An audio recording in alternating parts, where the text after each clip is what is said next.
Scrunch in, scrunch in. Everybody, let's get them all listened. The crowd was filled with Ghostbusters on Saturday as Dan Aykroyd made an appearance at the BevMo in Scottsdale, Arizona to promote his Crystal Head Vodka. We asked Dan why he chose that name for his vodka. Because it's a living thing. The Navajo, the Mayans, the Aztec used them as crystal balls. They used them to scry, to see what the future and the past and the present of the tribe meant for all its inhabitants. And we like head instead of skull because it's a living thing, as the Aboriginal tribes revered it. But you can call it the skull if you like, no problem. Dan showed up in his custom motorhome to a line that stretched around the block. Fans were able to get their own bottle signed by the celebrity. A-L-E-J-A-N-D-R-O. Spell it A? A-L-E-J-A-N-D-R-O. Okay. Alejandro Rojas was one of those fans, and he got an exclusive interview with Aykroyd for Open Minds. All right, first question. Since you're unplugged on UFOs, what has the reaction been like to that? Well, people loved the video because we weren't just sitting there, you know, throwing out conjectures. We were showing real footage. We showed the speech where Ronald Reagan admitted that part of his Star Wars initiative might be to defend this planet from threats beyond. He told a great story, you know, after he was governor.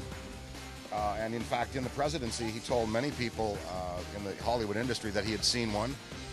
In Sacramento, he was flying while governor in a Beechcraft King Air with Nancy, and a disc pulled up beside them, and he had the pilots follow it until they went to Bingo Fuel, and they had to turn around and go back. So putting that kind of stuff in there, Reagan, some of the great footage that was in there, treating it lightly and kind of with a sense of mystery and fun, and leaving it wide open for people to think what they may, I think made it a great success. Yeah. A lot of the guys that you're into, like Bruce Maccabee, you know, the MUFON guys, they're getting older. Do you worry about the future of the research of UFOs? MUFON is doing a great job of training new investigators. Their STAR team program is probably the best in ufological research. And, you know, as young people, you know, begin to have their own sightings and witness on camera some of these things that cannot be explained, they're going to become interested. It's just something that's not going to go away. And there'll always be people like yourself who will want to inquire. That young man who runs Black Vault, for instance, he's a very courageous young man. So it's going to be people like that that will carry on. We, of course, sadly lost Bud Hopkins recently, who was not only an abstract artist, but one of the foremost ufological investigators in the world, specifically in the abduction phenomenon area.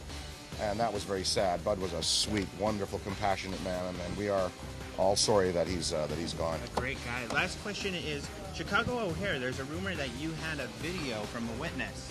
I was told there was a video. Just gotta squeeze in some clients here. Yeah. I was told there was a video, but, you know, I don't think anybody in the community has been able to surface that. However, that just, you know, when you got United Airlines personnel saying the thing went straight up into the clouds, and then they come back and say it was a weather anomaly. Yeah, a little silly.